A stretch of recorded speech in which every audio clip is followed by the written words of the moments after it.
inside, haunting my mind. It's what I've become without a song. This is an endless night. I can't deny it, I can't just fake it. I only know how to pull myself apart.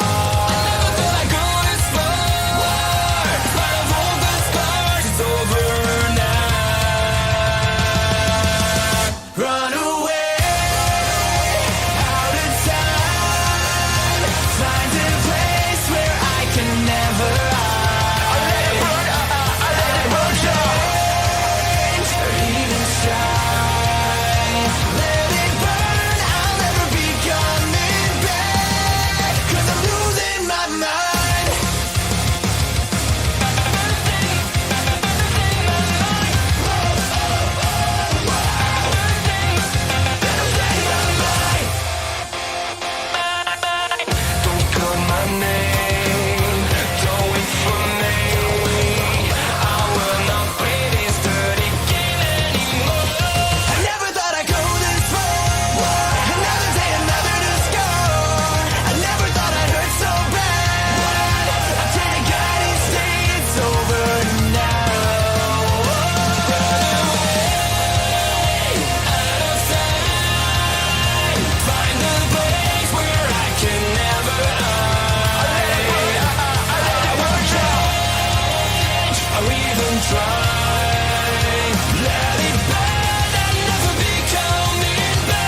I have to steal it from the chat. It's not a town down. It's a clown down. Whoever came up with that, man, you're the honorary VIP, like the honorary oos. You're the honorary VIP this evening. Monday Night Raw, man. Wilkes-Barre, Pennsylvania, bro. Thank God I do not live in Wilkes-Barre, Pennsylvania, man. What the fuck was that crowd, bro? Holy shit. I don't think that they realized they were at a professional wrestling show on a Monday night. Crowd was dead. It's almost as if Wilkes-Barre wanted to be Impact.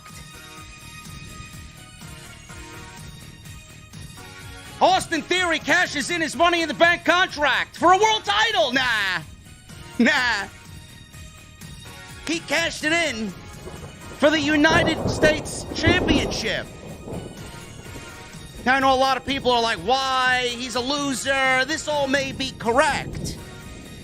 But we're going to go over why I think Triple H made this decision tonight. We're going to have a nice, hefty discussion. Bobby Lashley looks to be back in the hurt business. And Mia Yim is back in WWE. She aligns herself with AJ Styles. I'm aligning myself with a nice cold beverage, like I usually do. Hopefully you guys are aligning yourself with cold beverages as well. I'm going to the OTS venue. It's a beautiful, crisp New York evening. And I got one question before I get the fuck out of here, guys. You know what that is. What the fuck are you guys drinking? I'll see you over there.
Why has Triple H been so successful? Why is Triple H running WWE better than Vince McMahon and Bruce Pritchard on Monday and Friday night? Long-term booking.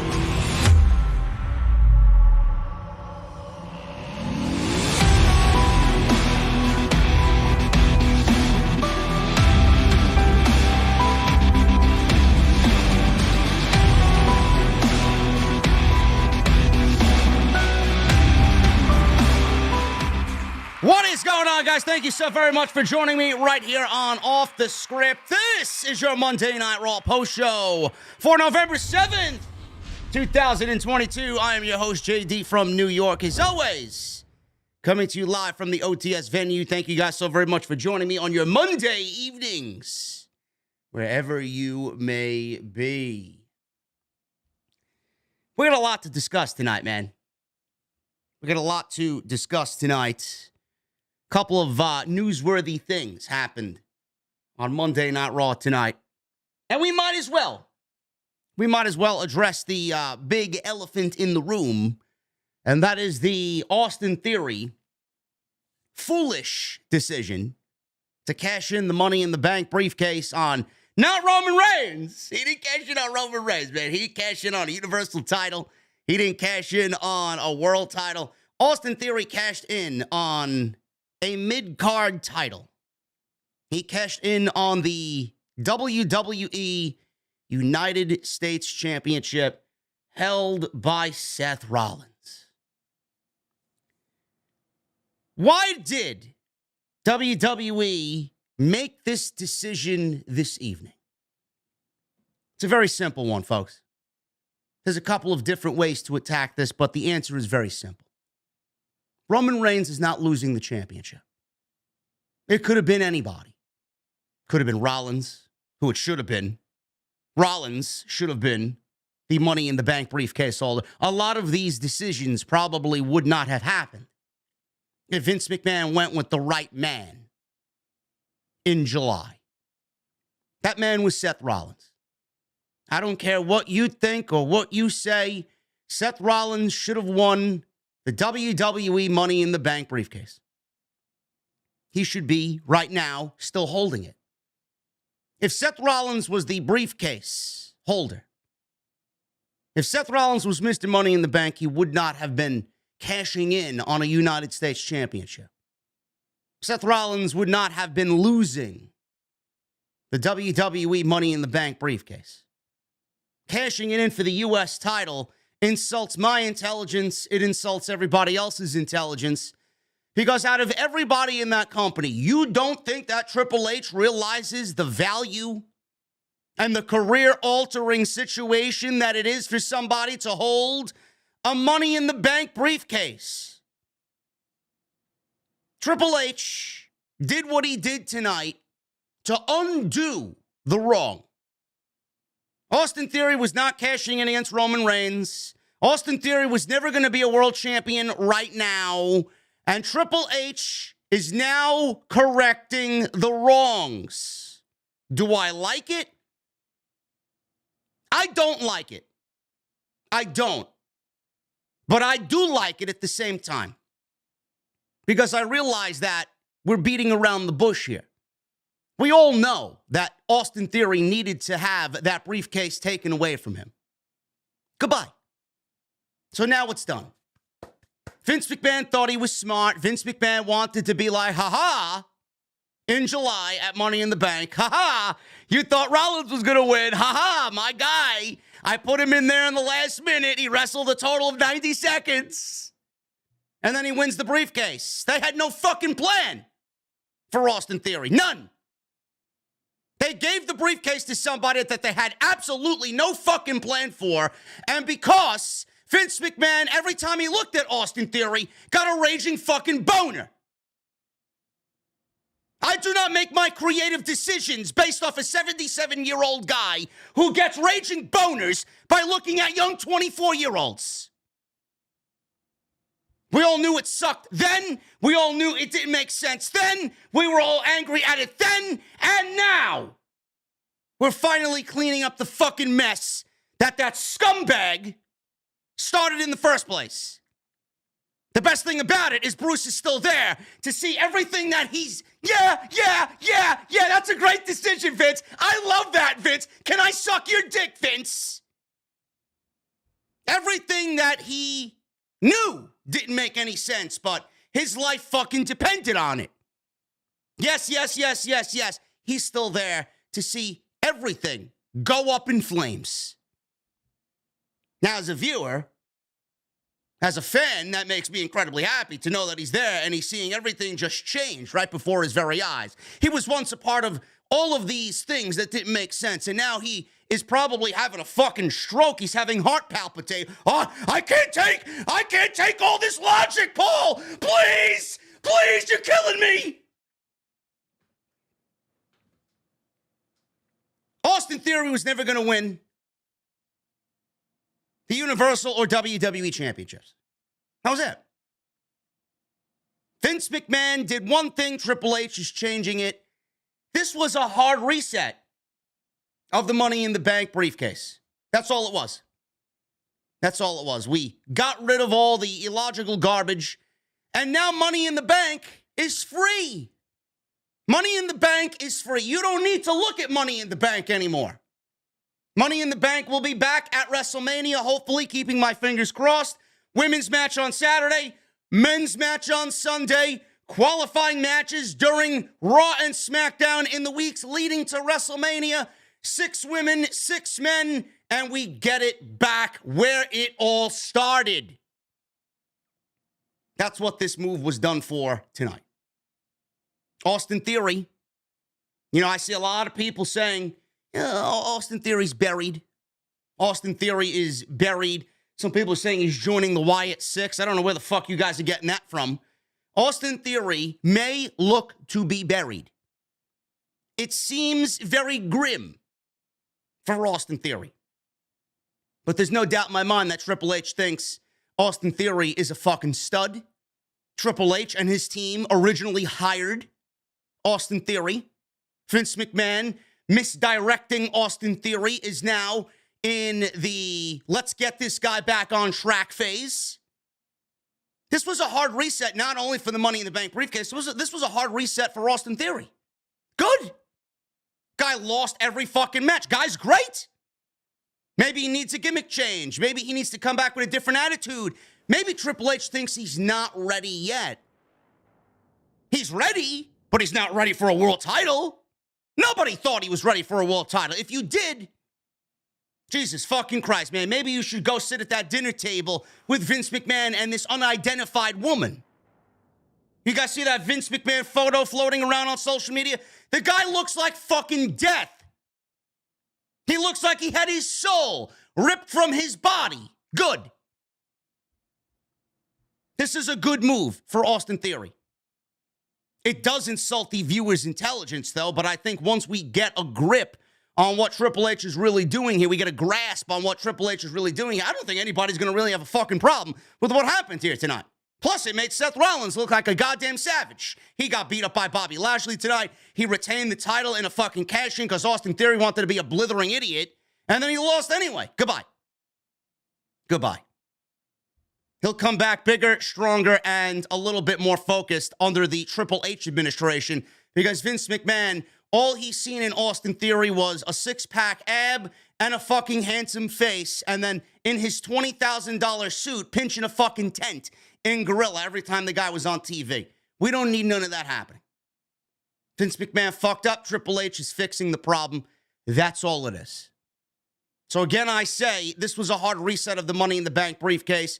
No way Austin Theory was going to win the world championships, and this is a much-needed move. Does it make everybody look like a fool? Does it make Austin Theory look like a fool? Yes, but I think people will forget and will be very accepting of Triple H's creative decisions moving forward. Now we can focus on everything else that matters, and Money in the Bank can be moved back to WrestleMania like it should be on Saturday and Sunday for the women and the men. The other big thing that happened tonight in the very same main event is Bobby Lashley. Bobby Lashley appears to be back in the hurt business. He's hurting a lot of people, bro.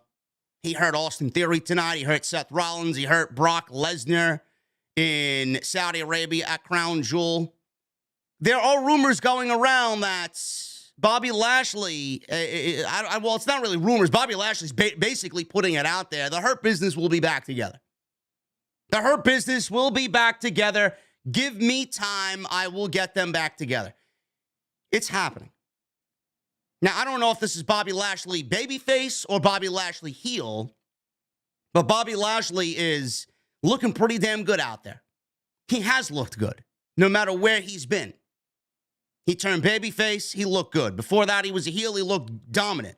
Now, I don't know where he is. I don't know where he fits into the spectrum. It may be in the middle of the road somewhere.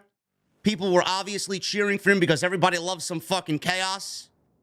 But Seth Rollins is a babyface, I would presume, a babyface. Fans love Seth Rollins. Brock Lesnar's a babyface. So Bobby Lashley dominated both of those guys. It's easy to say Bobby Lashley's a heel. But then he also took care of Austin Theory and helped Seth Rollins retain the United States Championship. So I'm going to go out on a limb and say Bobby Lashley right now is 50-50. He's right in between. Nobody knows where he's going to go, what side he's going to be on, whether it's heel or babyface. On the same show, we got both Cedric Alexander and Shelton Benjamin in matches. Shelton Benjamin wrestled Austin Theory. Cedric Alexander wrestled Boring Corbin. That was not done by, oh, well, whatever, man. It's a happenstance. No, this was done by design. Bobby Lashley, Cedric Alexander, and Shelton Benjamin all had matches on the show. Well, Bobby Lashley did have a match, and then he just beat the shit out of Seth Rollins. Didn't turn into a match, but the other two guys did have a match. That was done strategically. The Hurt Business will be back together. Shelton Benjamin is still somebody that is very valuable to the company. Cedric Alexander seems lost. He was great under Shelton Benjamin, and Bobby Lashley was Cedric Alexander. And now in the day and age of WWE where Triple H is assembling trios everywhere, why not? I'm going to go a step further here. MVP. Where's MVP going to fit in all this? MVP right now is managing Omos. Omos and Bobby Lashley had a fucking terrible feud where Bobby Lashley was betrayed by MVP. Are they going to tell that story and kind of get them back on the same page? I don't know. Does the Hurt Business need MVP? Maybe not. Does the Hurt Business look better with MVP? Absolutely. Why don't we get Omos and MVP in the Hurt Business? Omos, there's nothing really much for Omos to do anymore. Omos could be the fucking big, heavy muscle behind the Hurt Business. Standing in the fucking shadows of the Hurt Business, just standing there all stoically and giant-like, right? Meanwhile, MVP gets back with his boys, and we got trios. Bobby Lashley, Shelton Benjamin, and Cedric Alexander. That's what Bobby Lashley's attitude is leading towards. When we will see all of them come back together, I don't know. But they will be back together, mark my words. Nikki Cross versus Dana Brooke happened tonight. This was labeled as a 24/7 championship match. I asked on social media, has Bruce Pritchard taken more writing duties on Monday night? Maybe Triple H didn't make the show because of the jet lag from Riyadh, Saudi Arabia. And Bruce Pritchard said, don't worry, Paul, I got it, bro. I'll write the show. Hey, Vince, what are we going to do? What do you want to do, Vince? I got the pen tonight, Vince. I thought Bruce Pritchard took more writing duties compared to what he's been given. But then we got a championship match that lasted about 2 minutes. Nikki Cross won the 24/7 title, goes into the back, walks with damage control, and throws the title in the garbage. The 24/7 title is dead. Nikki Cross threw the 24/7 championship in the garbage.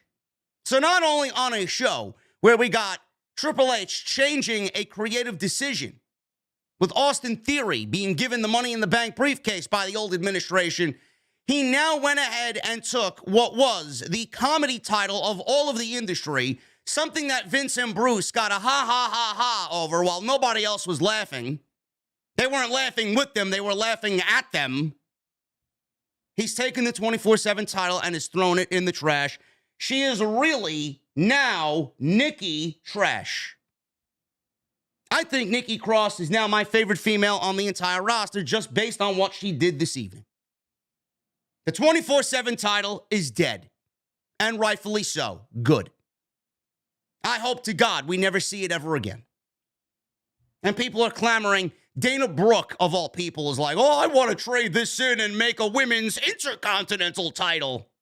Fuck out of here, like you're going to be competing for an intercontinental title. Get out of here, man.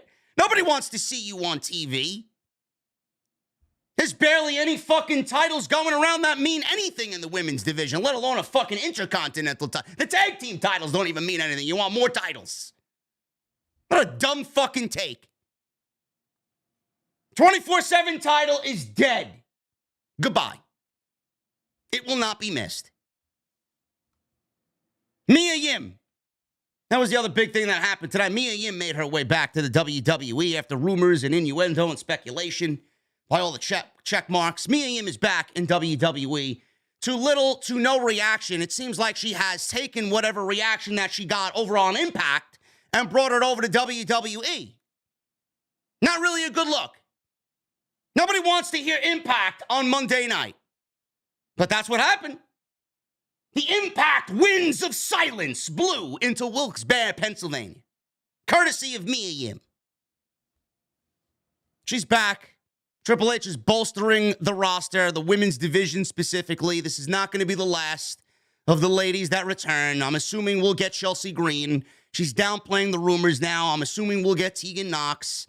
Triple H is bringing back everybody that Vince fired.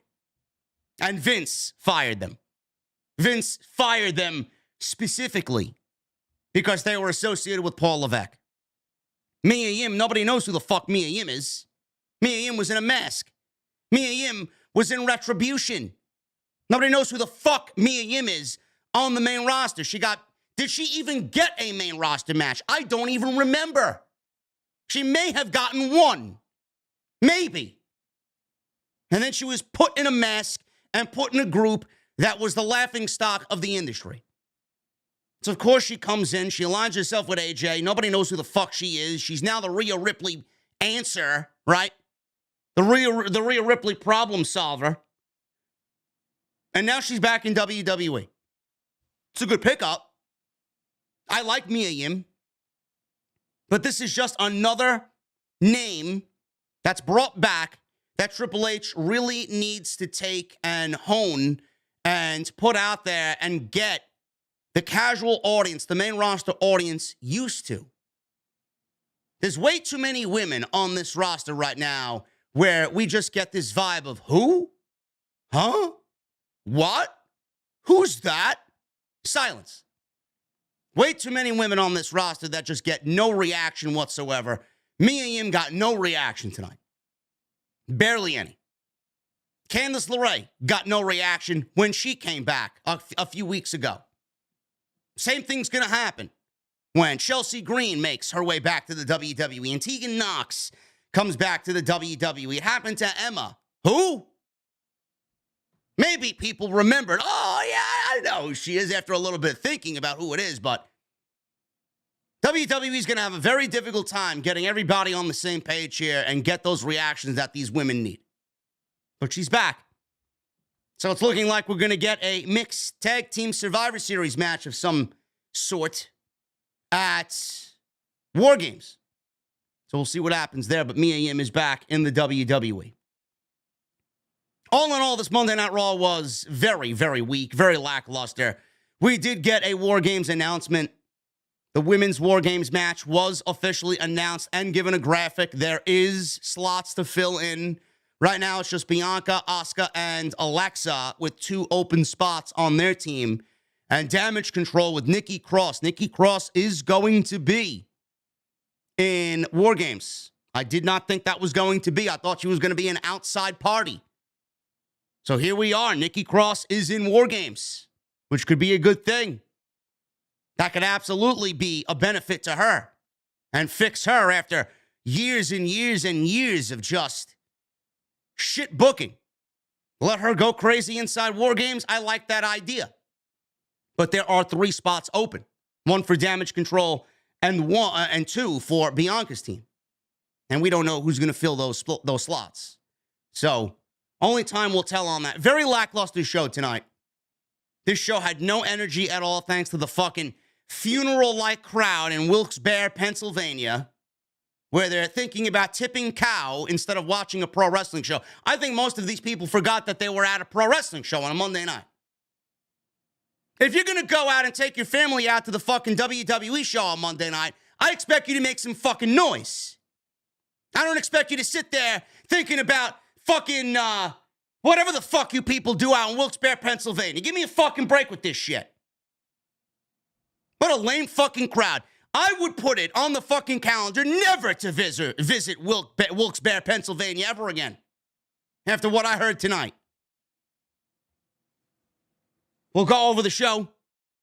We got a great segment to go over with the Usos and the New Day right before their Friday Night Smackdown Tag Team Championship match. And we will talk about all the happenings on Monday Night Raw. And I want to thank you guys so very much for joining me here on Off the Script. We got 2,800 plus in the venue, man. Thank you guys very much. I'm assuming I'm number one. I didn't check, but probably. Man, who the fuck are you watching? Give me a break. 2,800, man. Keep them on coming in. Hit that thumbs up. I need 1,000 likes minimum on the post show. Hit that thumbs up. Helps out the channel tremendously. Hit that subscribe button down below. Turn on the bell for notifications. We were live last night with episode 451 of the podcast. Great show. Go check that out. We talked about Triple H and the idea that he has. He's got an idea who's taking the title off of Roman Reigns. He also said that he feels Cora Jade is the next Sasha Banks. No. And we go over all of your news and rumors on OTS 451. Super chats are open. Get them on in. We'll hang out at the end of the show as always. Memberships are always open. I'm always accepting applications for the VIP club. Always. So make sure you guys hit that join button down below and become a channel member right here on Off the Script. Great perks come along with that. We got some new merchandise releasing next Monday. This is a timed limited edition release. You will have 3 weeks to purchase this new shirt, and that is it. If you guys saw on my Twitter, we are partnering with Lucharillas. Great design coming, and it fits the theme that they have with our theme of what the fuck are you drinking? So that's coming, and I will have some more info on that in the days to come. Follow me on social media at JDfromNY206. That's Twitter, Instagram, TikTok, and Cameo. And tonight's show is sponsored by Manscaped. Manscaped.com. You guys are going to use that code SCRIPT20 at checkout. 20% off, free shipping. Go get yourself some great new toys. Courtesy of the podcast. Courtesy of Manscaped. Manscaped.com. Code SCRIPT20 at checkout.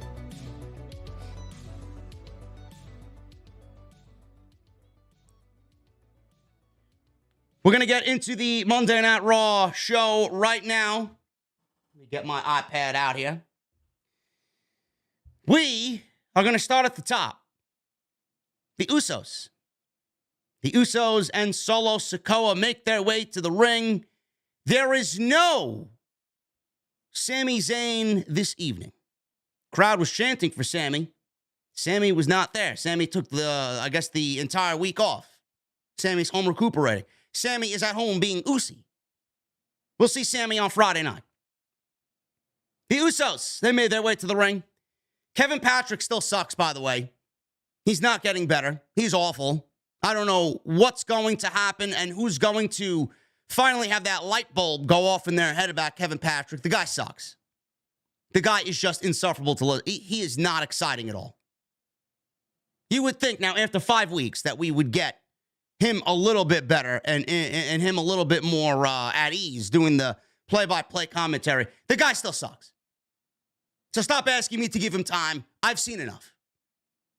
I'm calling for his removal right now. He's terrible. Usos are in the ring. They're hyping their tag team match with the New Day on Friday night, which should be good. I've seen some people arguing on Twitter, the New Day and the Usos. I told you this already. I told you this already on Friday night. I don't know why nobody listens to me. All you need to do is go back and watch the Smackdown review. I don't mind them doing this match. It's a one-off. What is the big deal? This is Xavier Woods and Kofi Kingston wanting to keep their streak intact. Their record, I should say, intact. They don't want the Usos to break their longest reigning tag team title run of all time. if you were the New Day, you would throw out a challenge as well. It is a one-off. That is it. And maybe we'll get these teams again in War Games. Maybe the New Day, I see the New Day teaming up with the Brawling Brutes to go up against the Bloodline in War Games. So we'll see. But the tag team title match is nothing more than a one-off. Usos came out, asked everyone to congratulate them for their win at Crown Jewel. And Xavier Woods and the New Day are out there. So they are face-to-face with the Usos now. They're doing their shtick, swiveling the hips and being very New Day-ish. Xavier says they still hold the record, so the Usos are still chasing them. They go on to say that they built the division from the ground up and changed what tag team wrestling looked like in WWE. You're chasing first-generation superstars.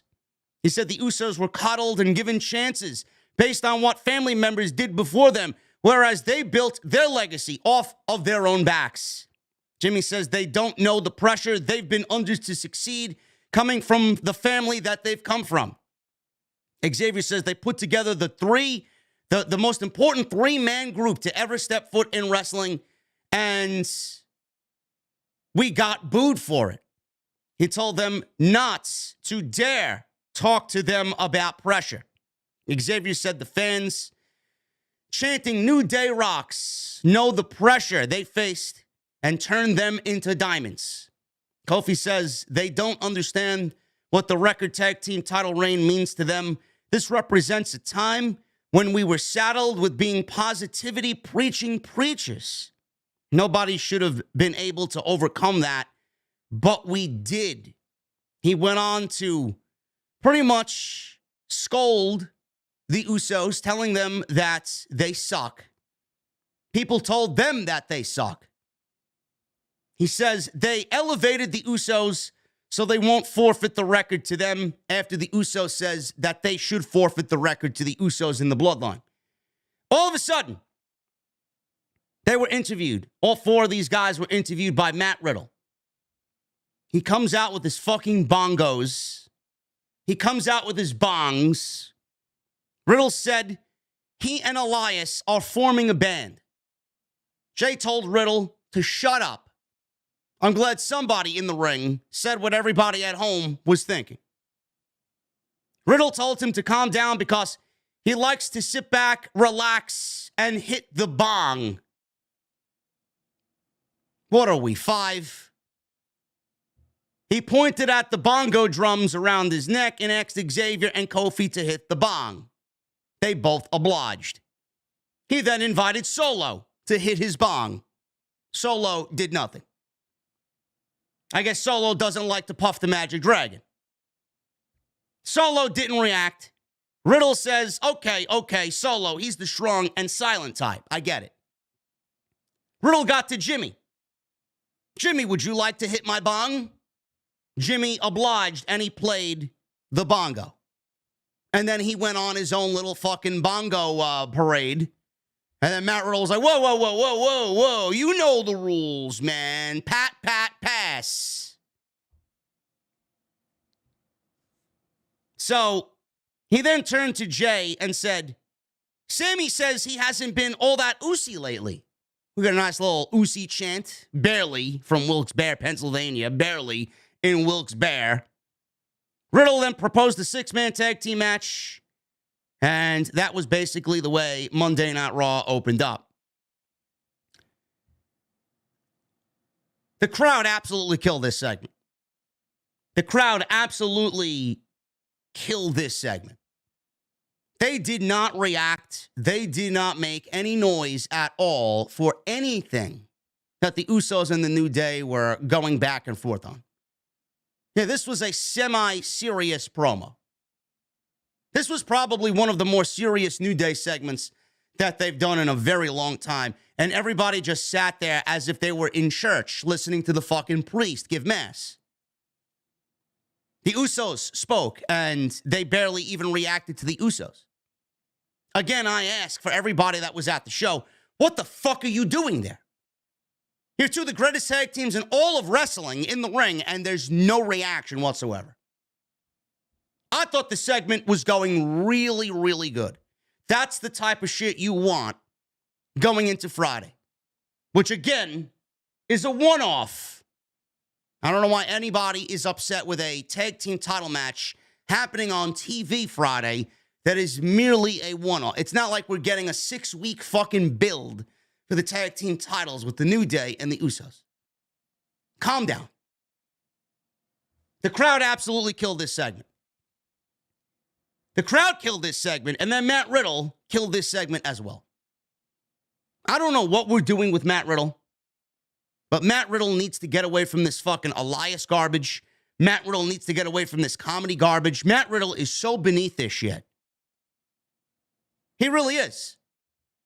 I don't understand this.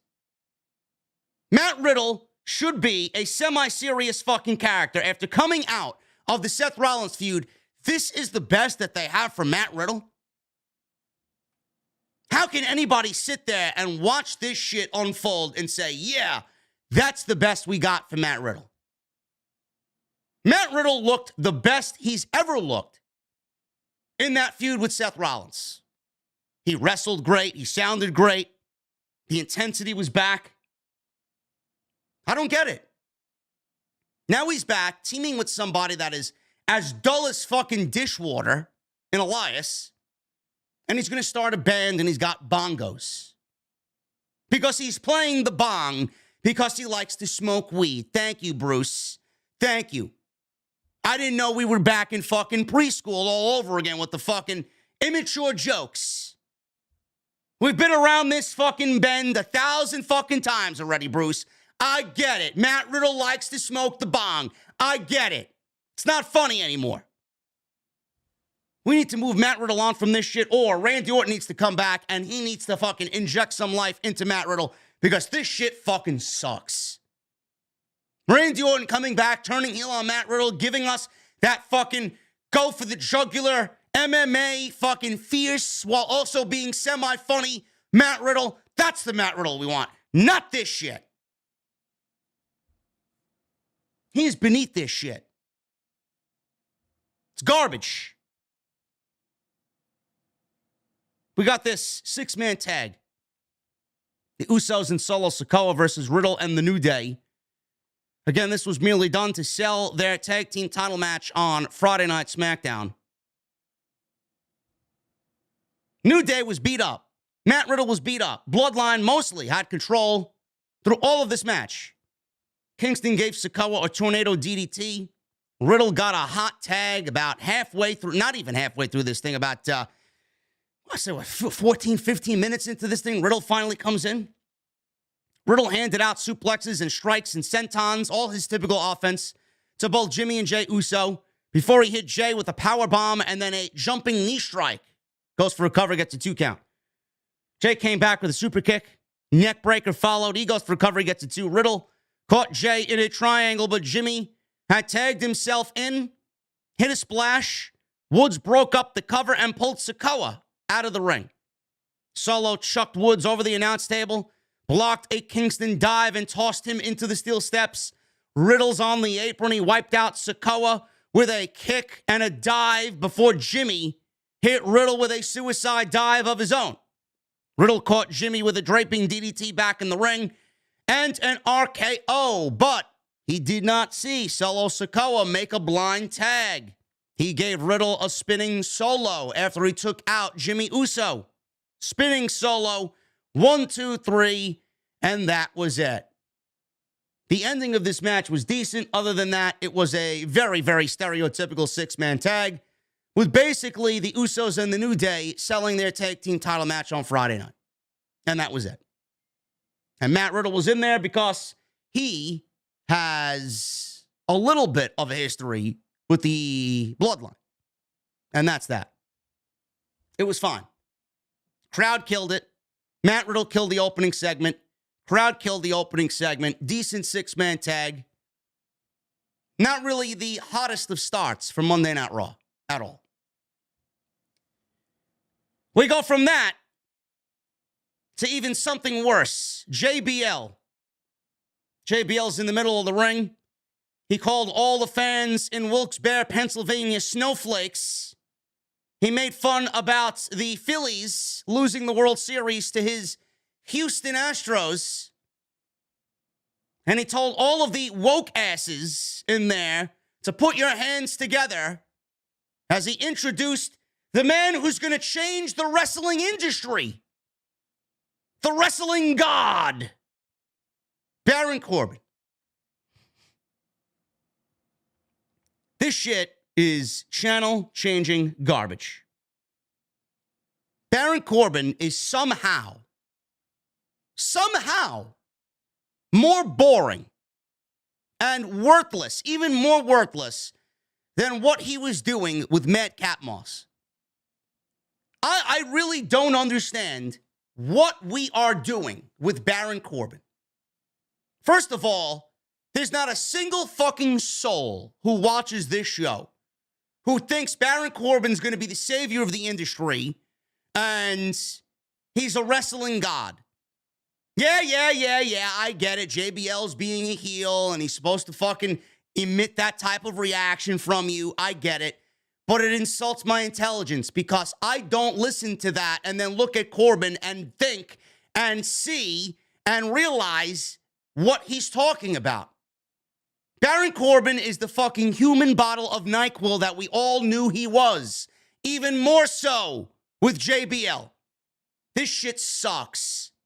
JBL is nauseating, and I mean nauseating television. There's absolutely nothing that that man says that I want to pay attention to or that I find interesting. Nothing. Get him off TV. Baron Corbin doesn't need JBL. Baron Corbin doesn't need to be out there dressed like he's fucking wanting to go walk the boardwalk in Atlantic City and pull the fucking handle on the slot machines. This is basically Happy Corbin with JBL as his manager. Baron Corbin doesn't need this shit. Baron Corbin needs to go back to what brought him to be popular, and that is the lone wolf, Baron Corbin. We need his old theme back. We need that fucking great visual on the Titantron and the aisleway back. We need that Baron Corbin back. I don't know what the fuck they got him dressed in. I don't know what the fuck they got JBL doing out there. This shit sucks. He will never, and I mean never, generate any interest with what they got him doing. No way. No way. Cedric Alexander, he beat Cedric Alexander in 2 minutes with a end of days. Some wrestling god, he beat Cedric Alexander in 2 fucking minutes. Absolutely a complete waste of everybody's time. JBL, he was on commentary for this thing. He said Elon Musk called him and agreed to buy Twitter only if Baron Corbin agreed to stay on the platform. Get him out.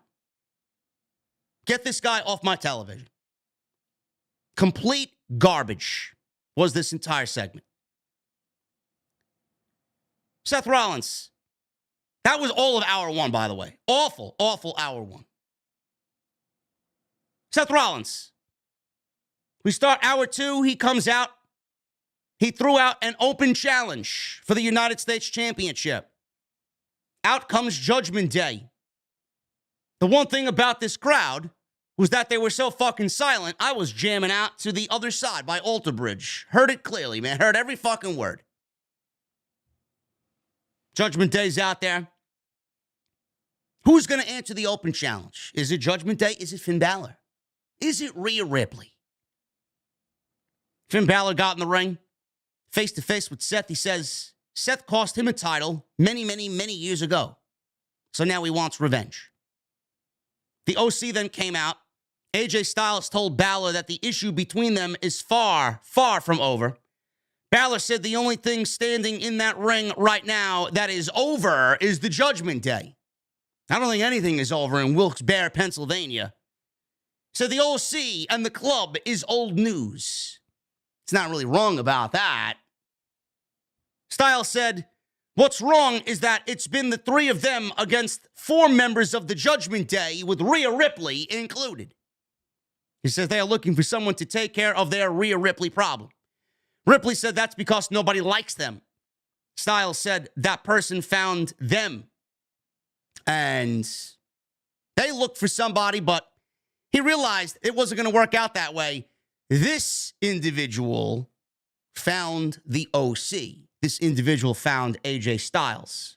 Mia Yim jumped the barricade and attacked Rhea Ripley with a kendo stick at ringside. Big brawl broke out with everybody. The last two in the ring were Balor and Styles, who threw fists. Balor ducked under the bottom rope, and Carl Anderson threw Balor into the edge of the ring apron. Dominic tried to jump AJ Styles, and Styles gave him a Styles Clash.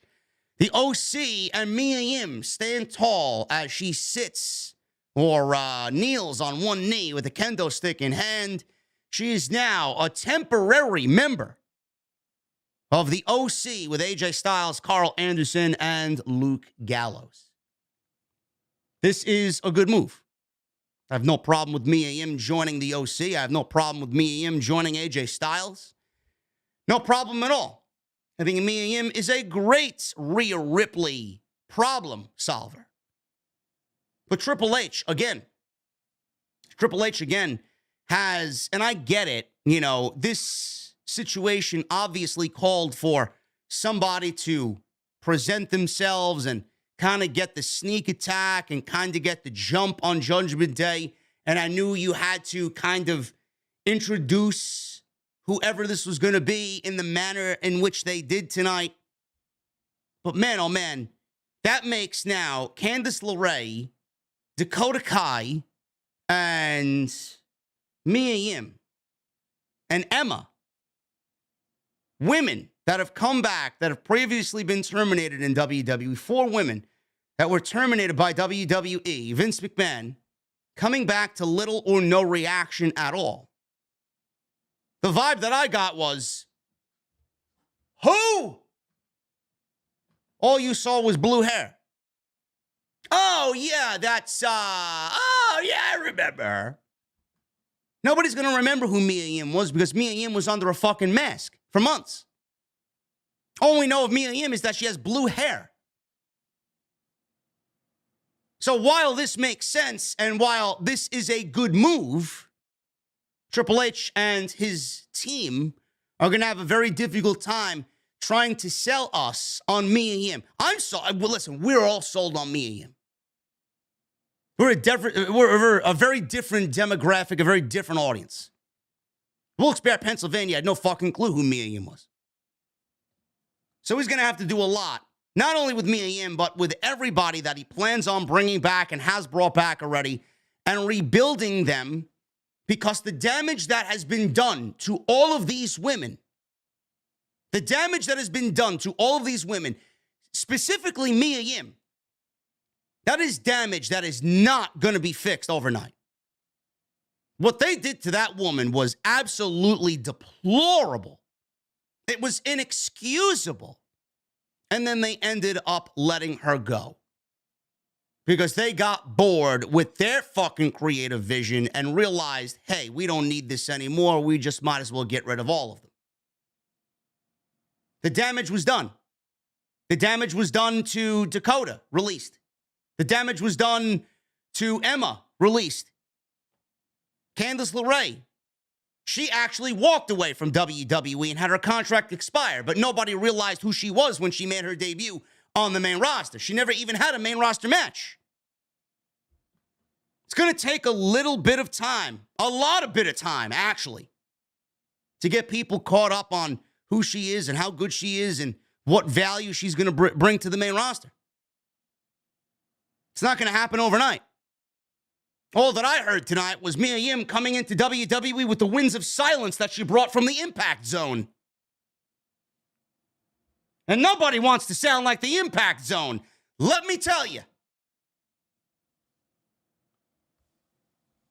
Kathy Kelly. She asked Seth Rollins in the back, what's the status of his U.S. Open title challenge? He was in the back. He ran away. He wanted nothing to do with the OC and the Judgment Day. So he didn't really want to defend his title against any one of those guys. Seth says things got too tense out there, so he left. But he made a promise to the people in Wilkes-Barre, Pennsylvania, that there will be an open challenge later tonight in the main event. Otis versus Chad, not Otis versus Chad Gable. Otis with Chad Gable versus Elias. This was the next match. Otis wins in 3 minutes. This was another complete waste of my time. Elias, he avoided a charging Otis. He went shoulder first into the ring post. Elias landed a leaping knee lift to Otis's chin, knocked him out, looked like. Gable distracted Otis when he climbed to the top rope. Elias leapt at him. Otis then hit Elias from behind and landed a power slam for the 1, 2, 3. 3 minutes. Otis gets the win, and Elias is right back to being absolutely boring. It's almost like nothing changed. When Elias went away, we got Ezekiel, then he went away again, and now we got Elias, and he's just as boring as he was when he was around the first time. I don't know what we're doing here. No Matt Riddle out there with Elias either. Hopefully that is Matt Riddle moving away from Elias. Hopefully. I did mention this a while back. And I know I mentioned this in regards to the Alpha Academy.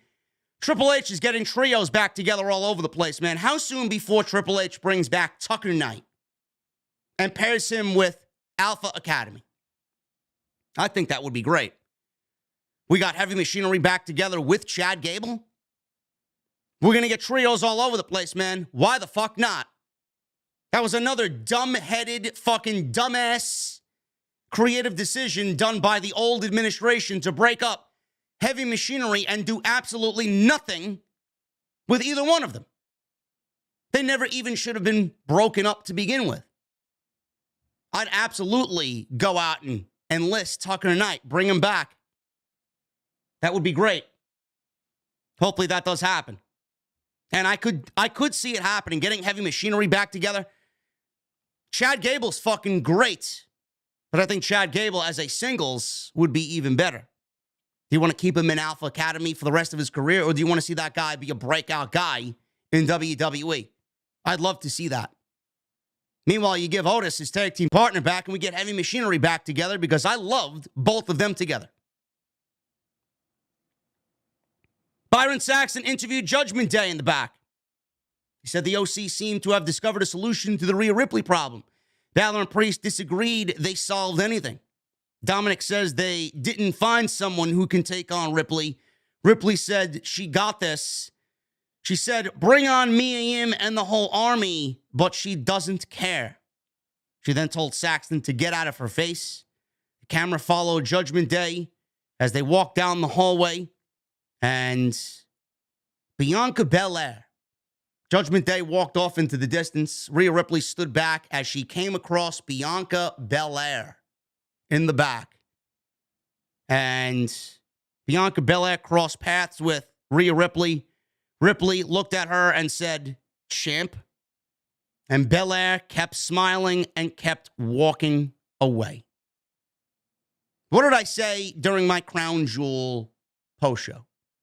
Bianca Belair retained against Bayley in what I thought was a very entertaining last woman standing match. Bianca Belair right now going into War Games with Damage Control. She's going to need an opponent at WrestleMania.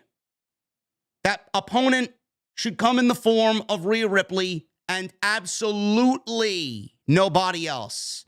Rhea Ripley wins the Royal Rumble or Rhea Ripley wins the Elimination Chamber. I could see Becky Lynch winning the Royal Rumble and getting Ronda Rousey at WrestleMania. WWE certainly wants to do that. The SmackDown Women's Championship is all but tied up. Confirmed at WrestleMania. There's no way WWE is having Ronda's last match with anybody but Becky Lynch. But that means we need a Raw Women's Championship. And for the love of God, no. Charlotte Flair is not the fucking answer. Rhea Ripley has been on TV and absolutely fucking killing it. If Charlotte Flair comes in and wrestles Bianca Belair at WrestleMania over a Rhea Ripley, I am absolutely going to fucking go off to a point where I'll have the WWE Women's Locker Room coming after me in revolt. Rhea Ripley, I said this on Saturday, is the woman to take the title off of Bianca Belair. There is nobody else that should be in that discussion. We saw a tease about that this evening. Good. WWE did this by design. They are letting you know when War Games is over, going into the new year, this is going to be the woman that's going to be taking that belt off of Bianca Belair. Belair, Asuka, and Alexa Bliss, they made their way out to the ring. And we got a state of the women's division address here by Bianca Belair. Belair says she's proud to be standing there still the Raw Women's Champion. She said Crown Jewel didn't go according to plan, though, as Asuka and Alexa Bliss did not retain the tag team championships. And this is far from over with Damage Control. She called Damage Control to the ring so they can hear what she has to say in person. Damage Control were standing by as they walked right out. They came out to their music. They walk out to the ring. Dakota Kai said nobody cares that Belair is the last woman standing. She said Bayley still has 2 real wins over her. And she bragged about winning the tag team titles twice. Who did we take those titles off of? Asuka and Alexa Bliss. Asuka then ranted in a very Asuka-like way. Io then joined in this argument, and both Asuka and Io started yelling at each other in Japanese, which actually was very entertaining. I'd love to see more of this, actually. Asuka and Io were arguing in Japanese. I don't know what the fuck they were saying. They sounded like children out there. And then Dakota Kai, or Sky rather, comes in and says to Asuka, bitch. Literally out of nowhere. Everyone then brawled. Belair, Asuka, Bliss cleared the ring. Belair says, this is war. Kinda lame. Kinda lame. Bianca took the microphone and says, this is war, and it's ending at War Games. God, where's William Regal when we need him? Where is William Regal when we need him? Nikki Cross then all of a sudden charged into the ring and attacked Belair from behind. Bayley stood over Belair and said, see you at War Games, Bianca. So we got the women's War Games match confirmed. We don't know who's going to be on the teams of Damage Control and Bianca. Bianca's got 2 spots open, and Damage Control has 1 spot open now that they're adding Nikki Cross to their ranks. I think this was pretty much expected. Dating back to basically right after SummerSlam, I had been talking about this. I mentioned this on the SummerSlam post-show. What if Triple H brings back War Games? It is now November 7th, November 8th. And now we are headed towards War Games, and War Games is 3 weeks away at Survivor Series. So here we are. This was coming. This has been planned. This is going to be great. Who's going to join them? I don't know. Now, on Saturday at Crown Jewel, Sasha Banks was back in the intro to WWE. I've seen some people tonight saying that Sasha Banks was once again removed from the intro to Monday Night Raw. Now, I don't know why they would include her on Saturday and then not include her on Monday unless they played an old intro during Crown Jewel, which I don't know why WWE would do that. Why would WWE play an old intro with Sasha Banks in it and then change it on Monday? That doesn't really feel like something Triple H would do. Triple H has been very on top of everything in WWE since he's taken over. That one night, they opted to play the wrong intro for Crown Jewel? I don't think so. What I think happened here is that WWE saw all the reaction to Sasha Banks in the intro on Saturday, and they opted to take it out because it got people speculating and talking and, starting rumors about Sasha Banks coming back to the WWE, and they want to basically out of sight, out of mind you. I can't see WWE playing the wrong intro on one night and then going back and not doing it tonight. It was definitely something that was done by design. I can't see WWE being that fucking stupid. Not with Triple H in charge. Shelton Benjamin. He went one-on-one with Austin Theory. We were definitely 3-minute matched to death tonight. Otis and Elias, 3 minutes.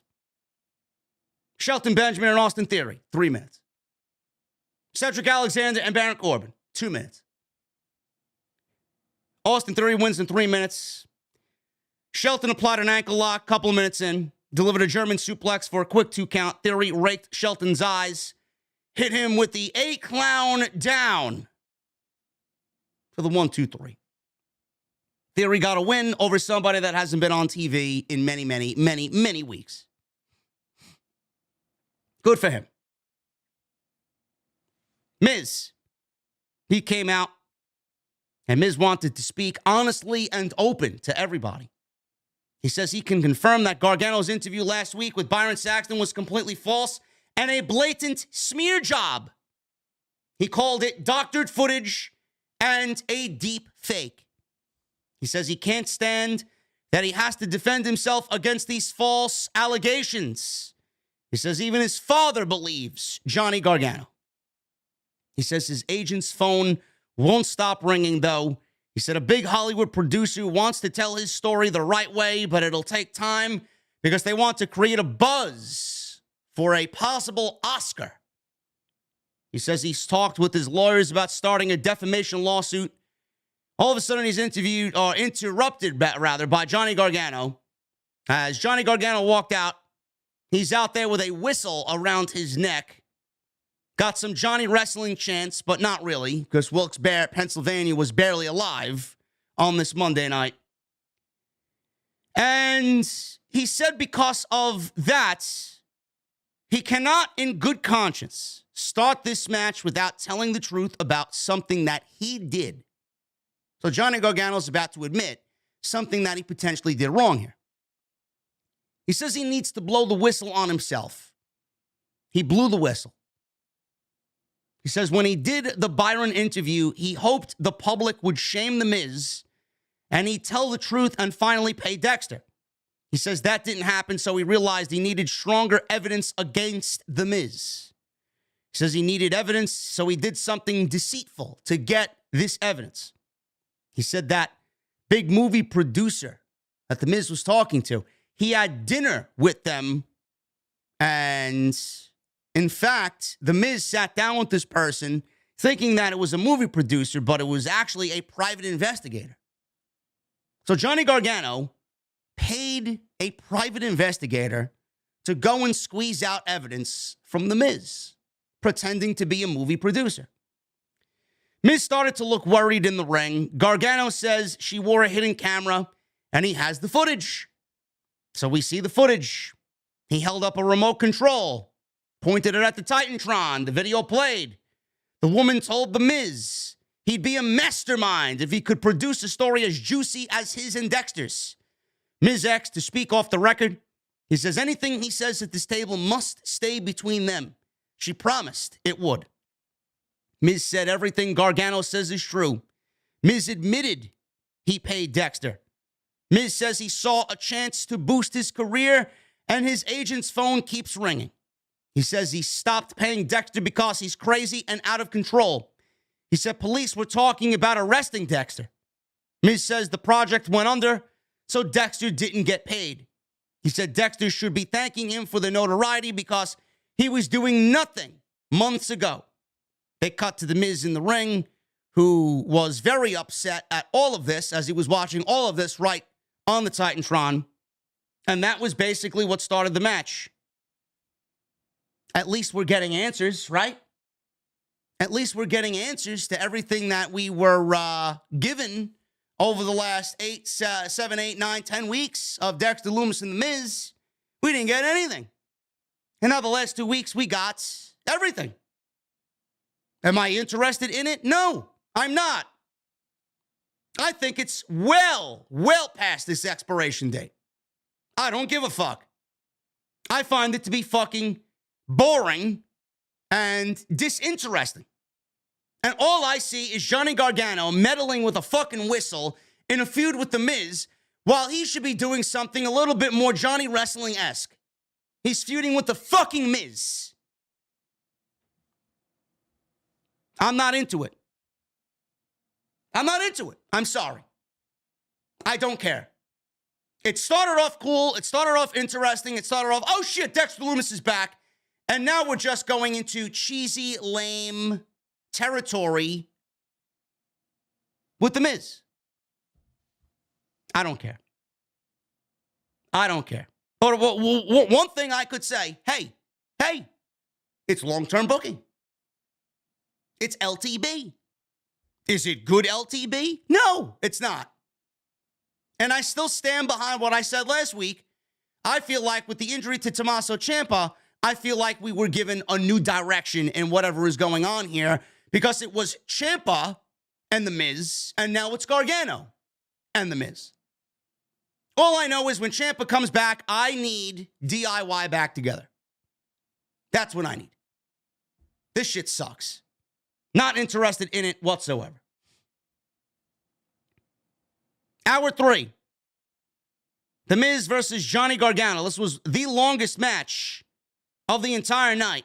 This went 17 minutes. God help me if I got to watch Miz wrestle for 17 fucking minutes. He is not somebody that I ever want to see wrestling for 17 minutes. Not this version of The Miz anyway. Gargano hit a dive. Miz dropped him onto the barricade, right into the timekeeper's area, took over. Miz was in control. Gargano, mid-match, comes back. Backstabber. Hits a slingshot spear. Goes for a cover. Gets a 2 count. Miz followed up with a DDT. Cover of his own. He gets a 2. Miz hit the it kicks.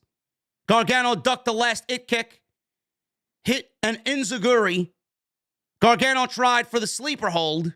Miz nailed him in midair with a running knee. Really still taking Daniel Bryan's moves is The Miz. His offense sucks so badly that he's got to do Daniel Bryan's moves and do them fucking absolutely half-assed compared to what we see from Bryan Danielson. Running knee strike. Gargano countered a skull-crushing finale. Hit a super kick for 2. Gargano hit a suicide dive, but Miz shoved him onto the announce table. Miz, all of a sudden, on the outside, I did really like this ending. I thought this ending was very slick. Miz, he's on the outside. All of a sudden, he gets dragged underneath the ring, and half of his body was underneath the ring. So he goes underneath the ring. He pulls out one of the steel bars that connects the steel post and the turnbuckle. He's got this turnbuckle rig bar in his hand, and he's pointing out underneath the ring. Dexter Lumis is underneath the ring. He's there. He's underneath the ring. The referee goes and checks underneath the ring to find nothing is there. So the referee's underneath the ring. Gargano leans through the ropes, and The Miz still has this steel pipe in his hand, and he jams the steel rod in Gargano's face, knocks him out.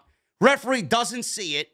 He throws the steel bar down, gets in the ring, pins Gargano, 1, 2, 3, and that is it.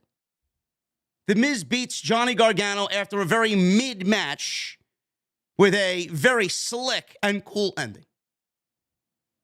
I don't know where we're going with this, but that was it. After the match, Lumis comes out, runs out with a steel chair, blasts The Miz in the back, knocks him down.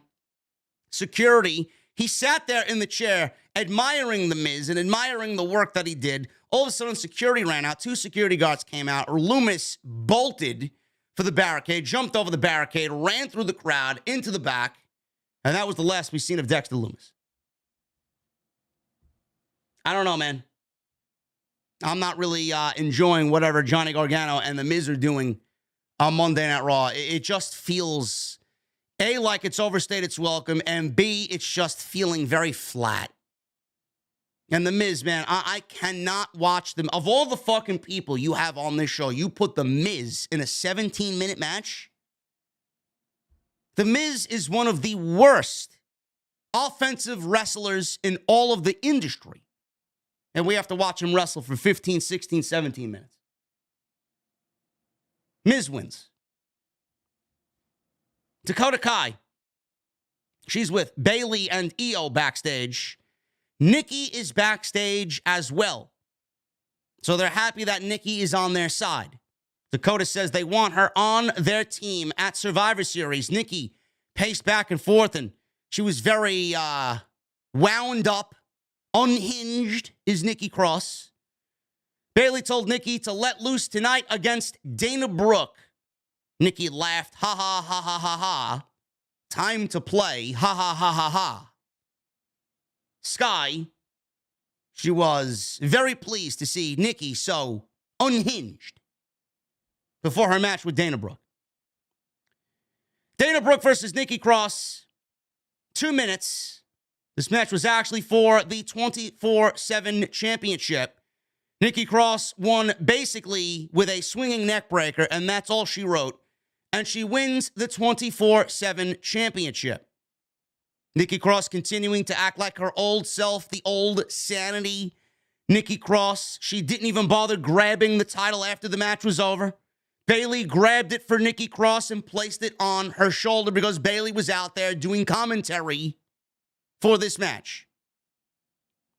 Damage Control was walking through the back after the match was over.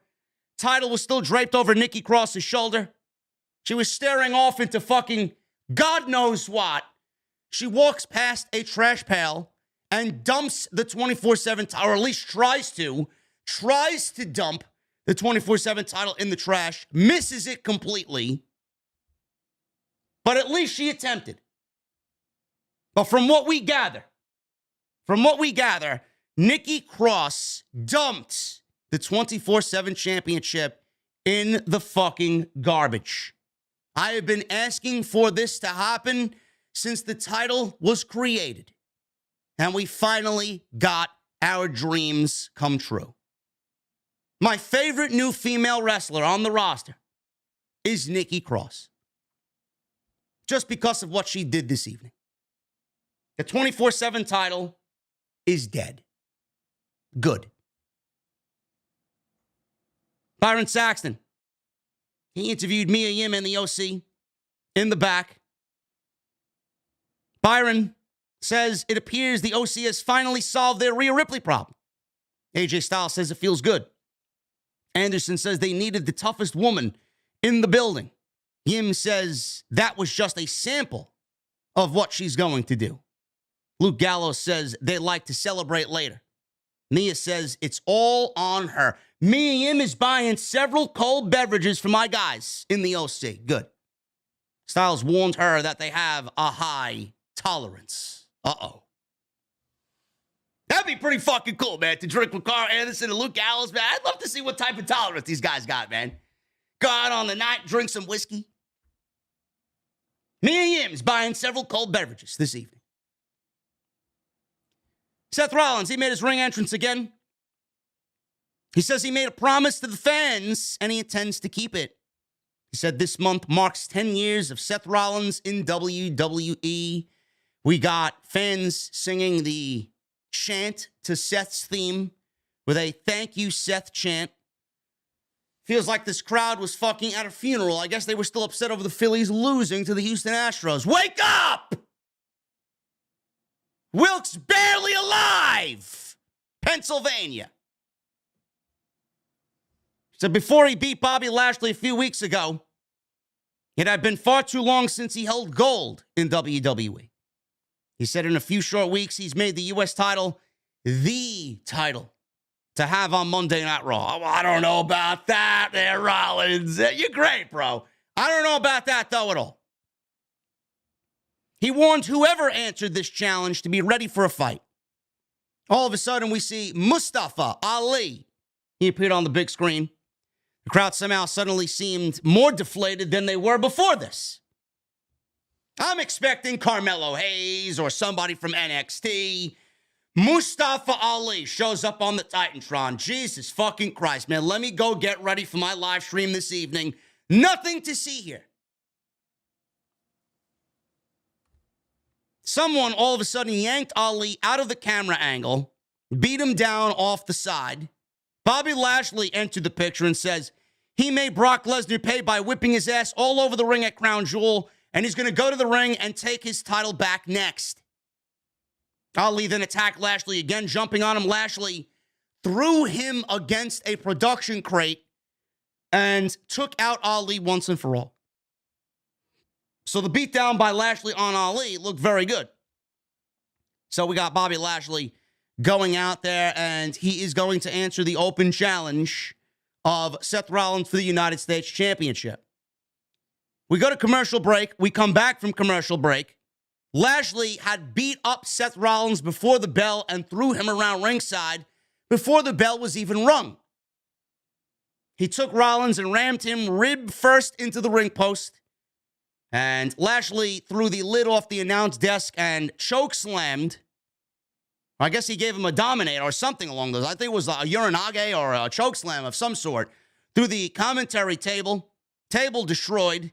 Seth Rollins on the ground. We got officials out there, Adam Pearce and other suits out there. They're trying to break this thing up. They ordered Lashley to go walk away from the scene of the crime and get the hell out of here. So Seth Rollins was destroyed. A medic is checking on Seth Rollins. All of a sudden, Austin Theory showed up at ringside, and he cashes in his Money in the Bank briefcase. He's cashing in his Money in the Bank briefcase for a guaranteed shot at the WWE World Championship that he made a big stink over for months. I'm going to be the youngest WWE undisputed Universal Heavyweight Champion of all time. And that's what they do. That's what they do. They have him cash in on a mid-card title. Now, the match didn't really last all that long. It didn't last long at all. Seth barely stood as the referee called for the bell. Theory charged at Seth with a forearm. Scored a very, very close, believable near fall right at the top. Theory then delivered a cradle backbreaker over his knee for another 2 count. He went for his A-clown down. Seth slipped out. Theory counted as Seth attempted a pedigree and then landed one himself. Seth kicked out.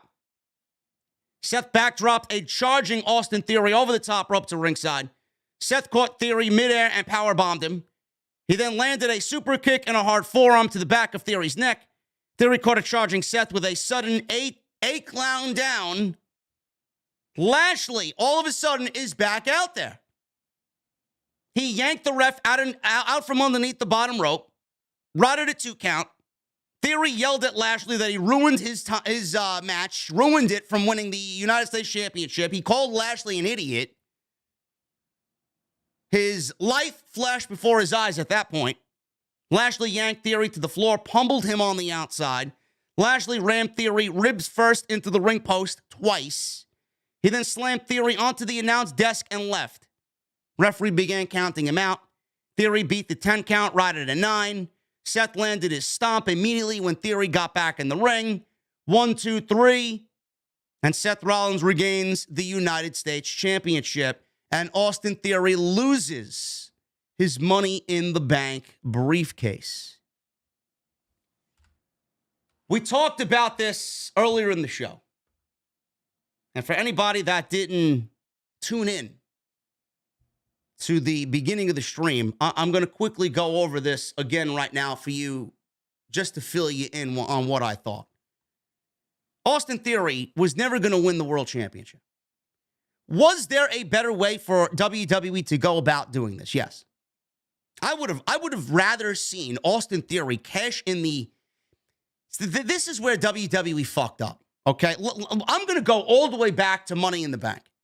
There was absolutely only 2 choices in July to win Money in the Bank. There was only 2 choices that made sense to win Money in the Bank. Matt Riddle and Seth Rollins. And that was it. After what Seth Rollins did for Cody Rhodes, Seth Rollins should absolutely, no doubt about it, won Money in the Bank. If Seth Rollins won Money in the Bank like he should have, we would not be sitting here tonight talking about Austin Theory cashing in his briefcase for the United States Championship. There's no doubt in my mind that Seth Rollins would still be Money in the Bank briefcase holder. At least him holding it made sense. And he is a world champion, ready for a world championship. I think a lot of people are calling for Seth to get his fucking flowers after what he's done this year. He's the most selfless man in all of WWE. He hasn't bitched or complained about anything, and he helped get Cody back in the WWE and give him 3 of the best matches that you'll see all year. Seth Rollins should have won Money in the Bank. I said it then, and I'm going to repeat it now. Vince wanted to fuck the system. Vince wanted to fuck over everybody. He wanted to screw the internet marks. He wanted to screw the fans. Vince booked Money in the Bank not for WWE, not for Seth, not for Riddle. Vince booked Money in the Bank so that he could see his guy, Austin Theory, get a briefcase, not even advertised for a fucking match. He was, how many men were in that match? 8, 9? Whatever the number was, Austin Theory wrestled a total of 2 minutes and 30 seconds in that entire match. You barely seen him in that entire main event. I don't know why they give us everybody that they gave us, and then they want to give us a surprise who doesn't. It's so illogical. Everybody fucking qualified to be there, but Austin Theory. Rollins should have won Money in the Bank. Austin Theory won Money in the Bank, and they didn't think about what was going to be after he won it. They didn't think of a possible plan. They didn't think of the ramifications and the consequences that they would have if they did give him the briefcase. They were presented with problem after problem after problem when they gave Austin Theory the briefcase. So now we have this briefcase. Vince paraded him around with the briefcase.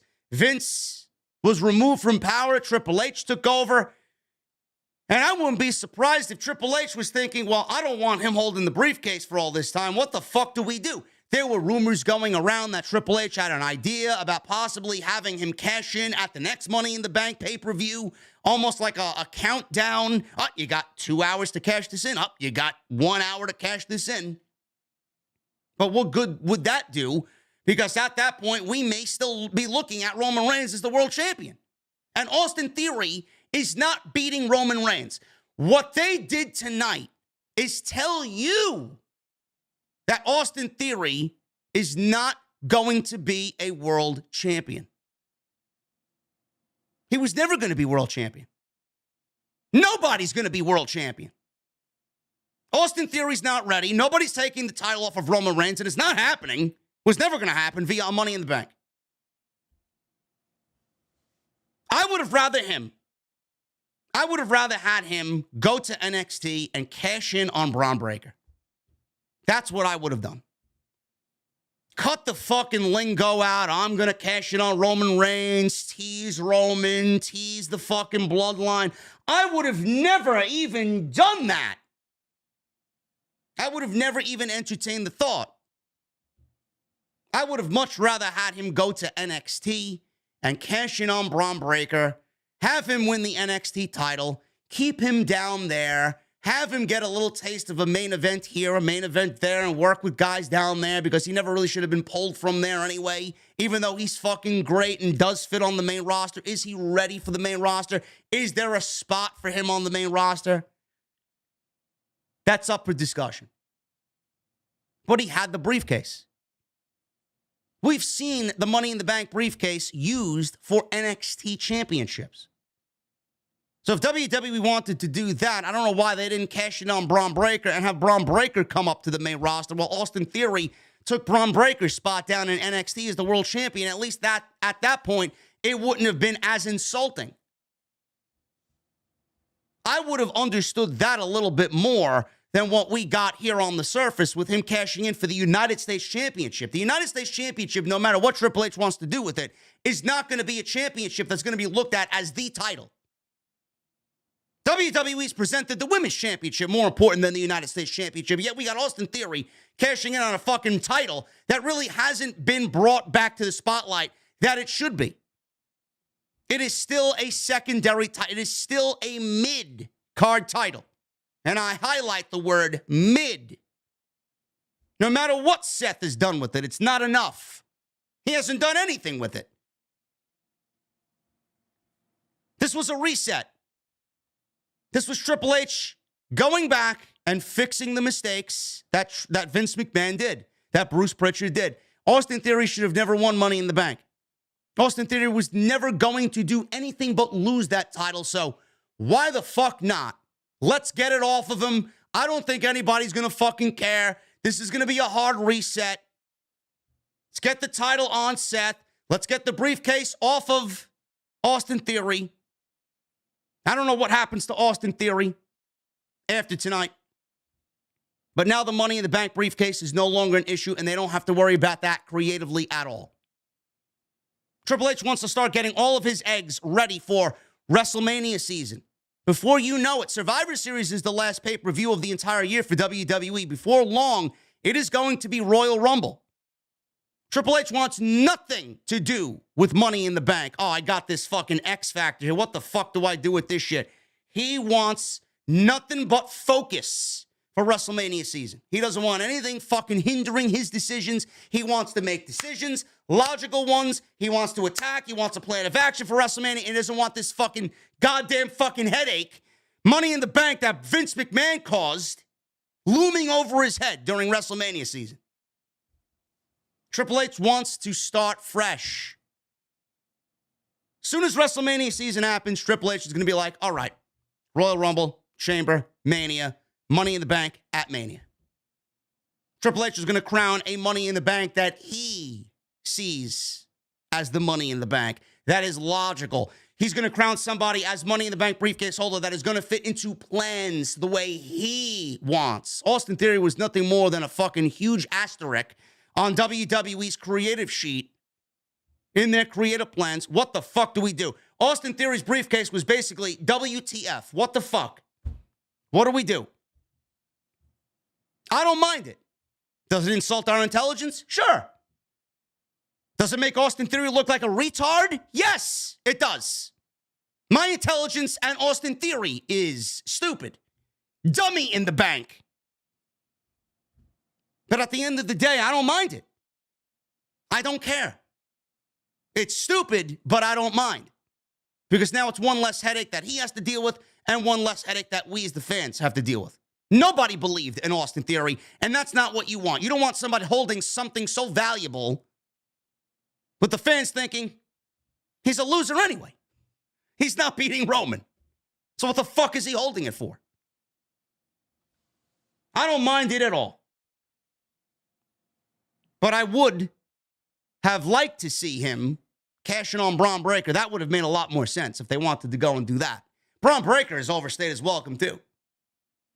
Braun Breaker has absolutely overstayed his welcome as the NXT champion. As far as I'm concerned, he should be on the main roster, and Austin Theory would have looked good holding the NXT title. No, but the United States Championship, whatever. Austin Theory, you could use the term buried. You could go out there and say Triple H doesn't like him or he has heat. Triple H loves Austin Theory. There's no doubt in my mind that Triple H adores Austin Theory. What Triple H did not adore is the fucking creative malpractice set forth by Vince McMahon. Austin Theory was a casualty, an innocent one at that, of Vince McMahon's fucking stupidity. That's all it was. Now Austin Theory, I don't know what happens to him. Does he go away for a little bit? Gimmick change maybe? A revamp? Does he go back to NXT? Does he take a little bit of time off, come back stronger than ever? Focused, rejuvenated, new plans? I don't know. Triple H knows that Austin Theory is the future of the company. He doesn't have heat. Triple H is now burying him on purpose because he's Vince McMahon's pet project. Austin Theory was hired by by Triple H and William Regal. Austin Theory is a product of Black and Gold. The fact that he's still there is amazing. Vince McMahon loved Austin Theory because he reminded him of a young John Cena. That's why he kind of slipped through the cracks and was a favorite of management. But Triple H does not have any problem with Austin Theory. There's no heat. He's not burying him on purpose. He's just fixing the wrongs done by Vince McMahon. That is all I got for you guys, man. Hopefully you enjoyed today's post show. Follow me on social media at JDfromNY206. That's Twitter, Instagram, TikTok, and Cameo.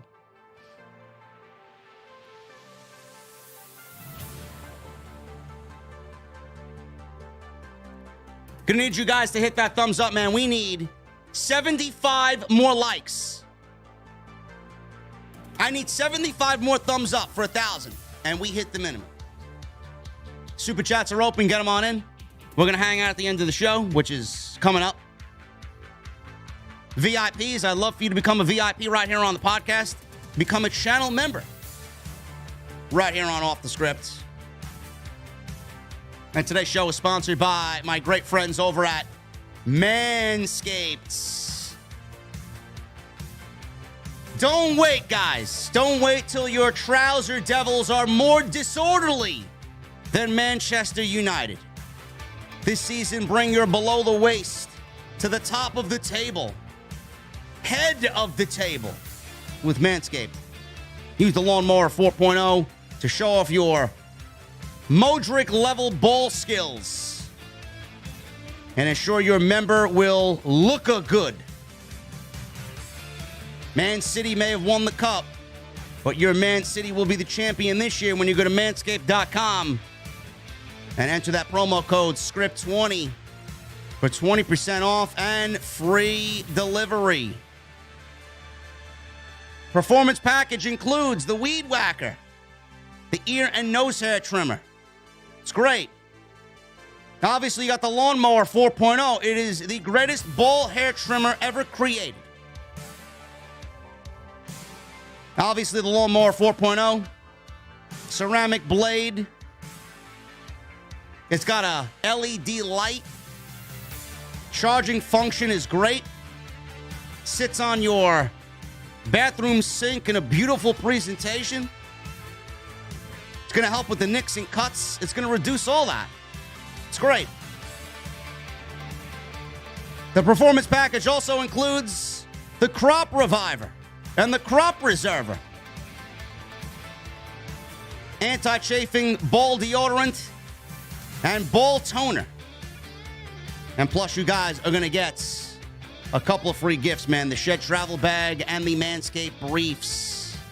Boxer Briefs. 20% off, free delivery, code SCRIPT20. Celebrate a new season of the beautiful game with your newly beautiful balls, courtesy of manscaped.com.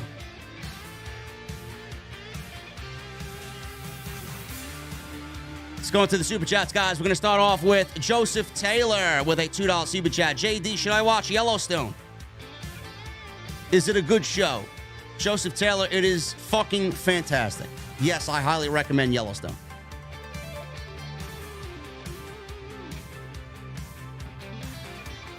Michelle Moran with a $2 Super Chat. The crowd tonight was more dead than a corpse. They were legitimately the Walking Dead tonight, and Wilkes barely alive, Pennsylvania. Sinister Classic with a $2 Super Chat. AJ versus Logan Paul would be phenomenal. Cheers, JD. Yes, it would. The J. Caleb Show with a $5 Super Chat. Money in the Bank pay-per-view is a waste back when Theory won. Looks worse now. They basically told you that everything that happened in Las Vegas was a complete waste of time. Tony Brown with a $1.99 Super Chat. Bobby versus Austin versus Seth.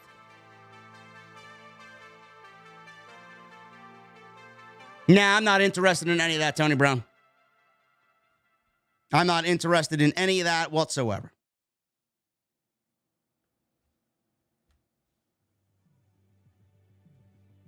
Not today, Jay with a $4.99 Super Chat. This crowd sucked tonight.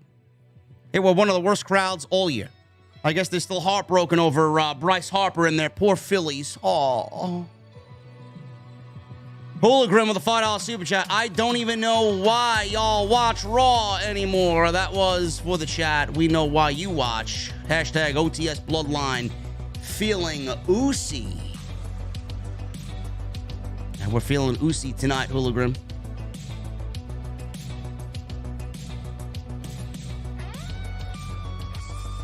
Esato Fortune becomes a 5-month VIP. Thank you, Mr. Fortune. Can't wait to go to Elimination Chamber in Montreal because tonight's crowd was as dead as Ronda's promos. Get him out. Keep on rocking, JD. Thank you, Esato Fortune. 5 months, brother. Thank you. Not today, Jay, with a $4.99 super chat. Do you think Papa H swerves us and puts Sasha and Naomi with Bianca or puts Sasha with Bayley?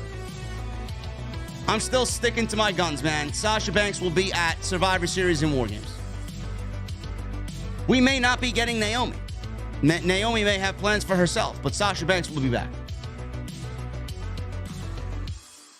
Lord J. Coyle, 14-month VIP. Thank you, brother. Not a great day for me today as I suffered an anxiety attack, but I'll always have OTS to look forward to and distract me. Much love, JD. OTS for life. Lord J. Coyle, I know what it is to have some anxiety attacks, man. That shit's scary, bro. You'll be all right. You will be fine.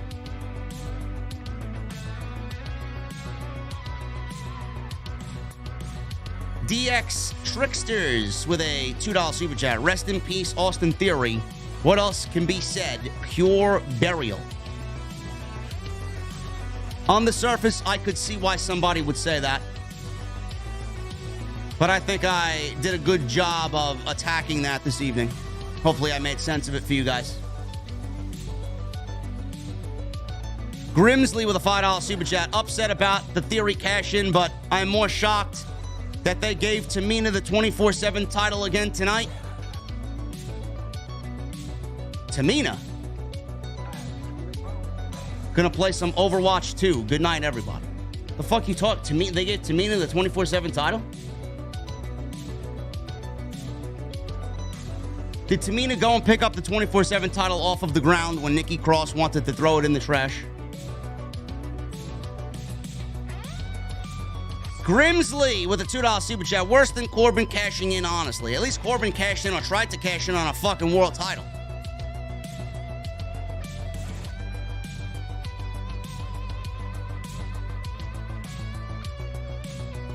Robert Dion with a new membership. Thank you, Robert. Cloudy Flavor with a new membership. Thank you, Cloudy. Yeah, I don't know. What are you talking about, Tamina, Grimsley? I don't know where did you see Tamina?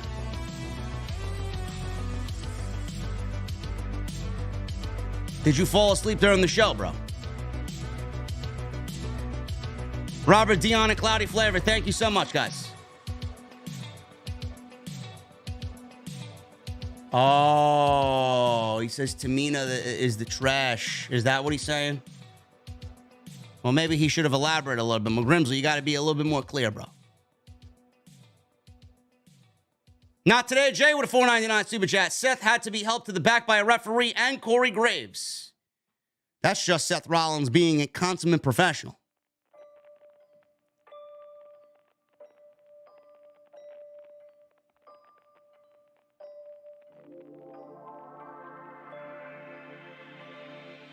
Tellywo Swayze with a 3-month VIP. Thank you, brother. I'd prefer a wrestling crowd in Philly than Wilkes Barely Alive. There were some good moments, though, tonight. I'd pick that over a Vince Bruce Raw any day. Absolutely.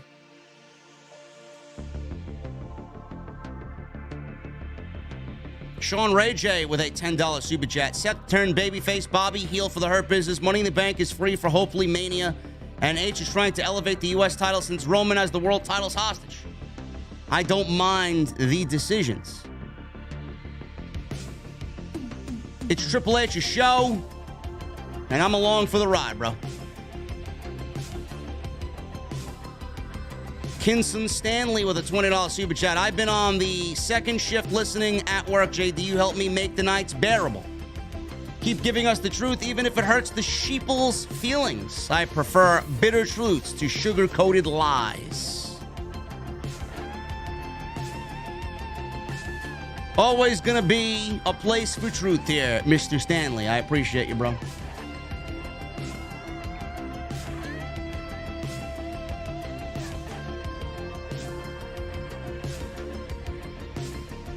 Toying with people's livelihood to pay back your father-in-law. Yeah, good fun. There's no payback here, Dotson. What are you talking about, bro? Vince never gave a fuck about us. I don't give a fuck what Triple H changed. It's because Vince never gave a fuck about us and only wrote a show to please himself.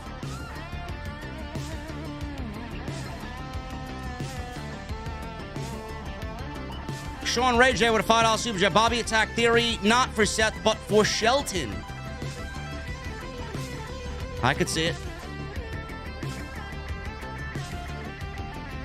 Jaxo23 with a $10 super chat. Lashley mauled Ali before he mauled Rollins, and they also teased Ripley versus Belair. Yes, Jaxo, thank you for the riveting recap. Fahim with an Australia mate. $2 super chat. Why are you jealous of Omos? I'm not jealous of Omos. If you're going to talk about Omos, you could at least spell his name correctly, Fahim. Omos sucks. Okay? You have a problem with me disliking Omos? You could get the fuck out. Justin with the $4.99. Celtics, 3-point victory over Memphis. Way better than Raw. I scream with a $5 super chat. I'll take 4 shots of Roman Superman Island on the rocks, please.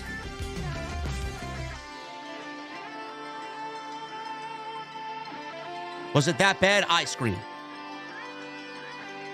Jaxo23 with a $20 super chat.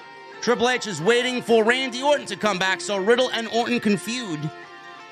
Modern wrestling god, Baron Corbin. Ha ha ha ha ha ha ha ha ha ha ha.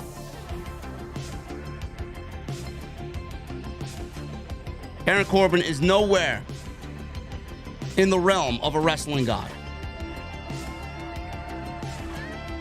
Willie Goat with a $1.99. EO and Asuka is a must. 100%. Miggy Saito with a 125 in his currency. I don't know what that is. I feel like this Raw is more of a resetting of what Vince did. Absolutely, Miggy. That's exactly what it was tonight. Kingston Stanley with a 4-month VIP. Thank you so much, brother. The return WWE really needs is Moro fucking Ronaldo.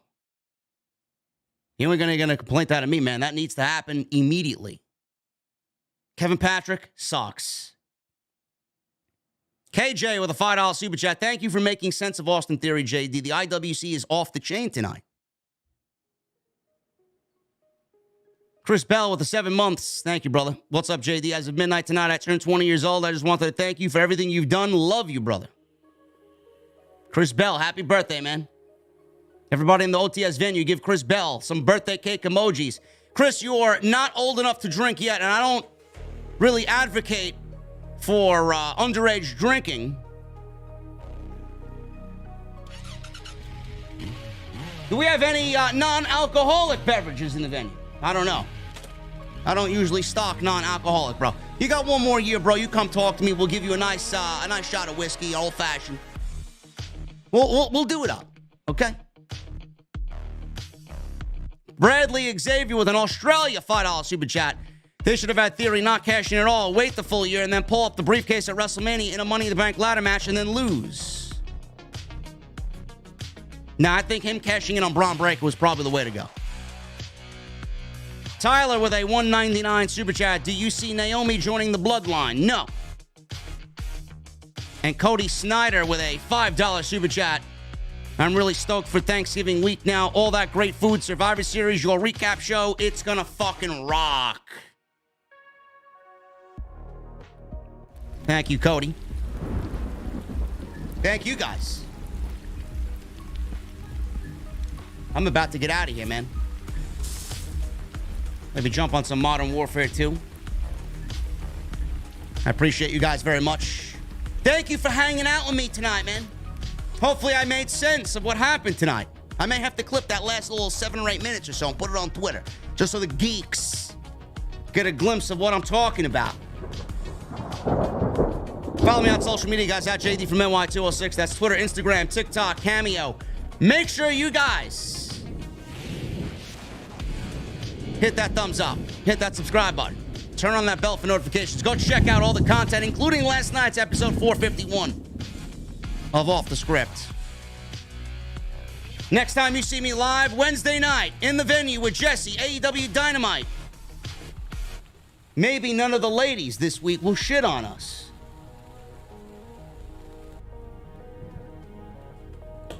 Anyway, guys, I'm getting out of here. Thank you for hanging out with me this evening. I need those rock on emojis in the chat. I need those guitar emojis in the chat. I need those Mustang emojis in the chat. And I need that music on max. Guys, I'll see you Wednesday night live with Jesse right here on OTS for the AEW Dynamite post show right here on Off the Scripts. I'll see you guys later.